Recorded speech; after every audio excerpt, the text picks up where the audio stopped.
Dietrich Mateschitz est décédé aujourd'hui.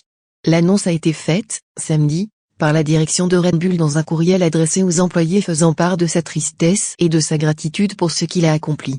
Selon l'agence autrichienne APA, le fondateur de l'entreprise de boissons énergisantes est décédé d'un cancer à l'âge de 78 ans.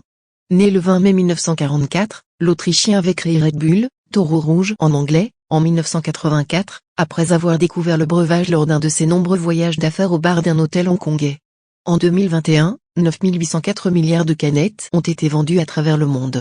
Aujourd'hui, Red Bull emploie plus de 13 000 personnes dans 172 pays. Cette personnalité timide était considérée en 2022 par le magazine Forbes comme la première fortune d'Autriche, estimée à 27,4 milliards d'euros. Et si ses apparitions publiques étaient rares, Dietrich Mateschitz participait à ses propres manifestations sportives, au Grand Prix de Formule 1 en Autriche, au Red Bull Ring en Styrie Spielberg ou lors de matchs de ses clubs de football Red Bull Salzbourg, Autriche et RB Leipzig, Allemagne.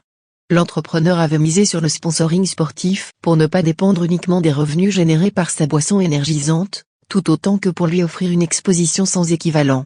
En 30 ans, la firme, qui a assis sa politique de sponsoring avec les sports extrêmes, est devenue un partenaire essentiel du sport mondial.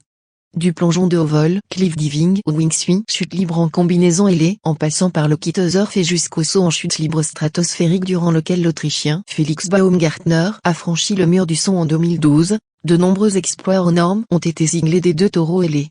Red Bull s'est également engagé dans deux disciplines phares du sport mondial, le football et la Formule 1.